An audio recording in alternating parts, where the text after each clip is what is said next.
The Bible isn't just a book of random stories.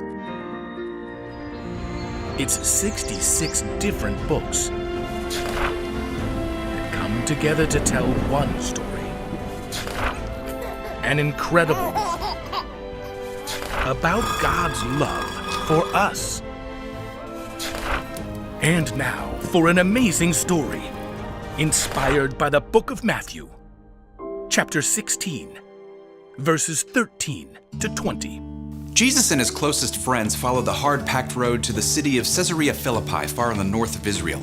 Perhaps Simon Peter, always quick to action, forged ahead. Thomas may have joined him. Oh, easy there, racehorse. Slow down and enjoy the view. No time to waste. Everyone needs to hear what Jesus has to say. Yeah, but he's in no rush. Thomas nodded back to where Jesus walked with James and John. The three of them had stopped to fill their water skins at the rushing river that flowed from the roots of Mount Hermon. More trees up here. Everything's green. The two men slowed their steps.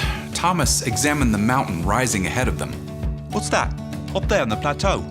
High above, several stone temples with graceful arches perched along the mountainside, near a dark opening. Some Greek thing. A cave where they believe their god, Pan, lives. How many gods do they think there are anyway? A lot, I guess. Thomas prodded the string bag Simon carried over his shoulder. You remember the bread this time? I'm not likely to forget again. Simon pulled out a loaf, broke off a piece, and handed it to Thomas. A short time before, the disciples had neglected to bring bread with them when they crossed the lake, and Jesus had used that opportunity to teach them not to use the yeast of the Pharisees and the Sadducees, the religious leaders. I don't know why he had to talk about bread and yeast. He should have just said not to listen to the religious leaders because what they're teaching is way off base. They're threatened by Jesus. And anyone who follows him. Like us? Maybe. Nah, I doubt it. The two men looked back at Jesus again. He was sitting on a large rock now, taking a long drink of water. What Jesus says sounds different than the way things have always been done. Thomas held out his water skin. You know, we should fill up while we got a chance. As the two men headed back to join the group, Jesus waved all the disciples over. Guess we're taking an early lunch break. You think he wants rye bread or barley? But just as they joined the group, Jesus stood. Everyone stopped talking. Who do people say the Son of Man is? The disciples knew Jesus meant himself. They exchanged glances, considering. James and John piped up. Some say John the Baptist. Or Elijah. Thomas nodded, remembering all the conversations he'd overheard. Some people say you're Jeremiah or one of the prophets. Jesus surveyed each one in turn, his eyes deep and piercing. But what about you? Who do you say that I am? Now, Jesus' friends knew who Jesus claimed to be, but to believe it and say it themselves out loud, that was a different matter. It didn't stop Simon, though. He met Jesus' gaze and blurted out, You are the Messiah. You are the Son of the living God. Simon had dared to speak the truth, a truth that would eventually make him enemies among powerful people. Jesus smiled. Blessed are you, Simon. No mere human showed this to you. My Father in heaven showed it to you.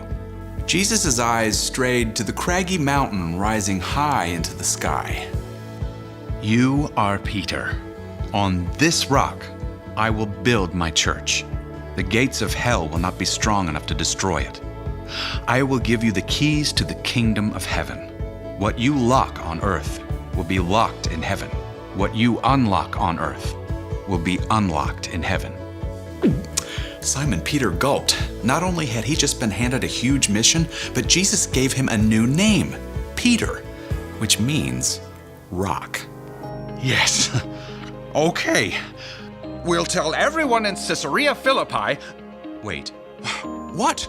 I don't want you, any of you, to tell people yet that I'm the Messiah. Now, the Jewish people were expecting a Messiah who would come as a military commander to fight the Romans, but Jesus knew it wasn't the right time to explain to the Israelites that their Messiah would be saving them in an entirely different way. Okay. As Jesus and his disciples continued their trip to Caesarea, Thomas fell into step with Peter one more time. I can't believe, you came right out and said it. Well, guess it just takes a little practice. Now, Simon Peter did not have a perfect record. He later said foolish things in fear, even denying that he knew Jesus, but still, he showed courage and commitment in being the first person in history to confess Jesus as God's Son, the Savior of the whole world.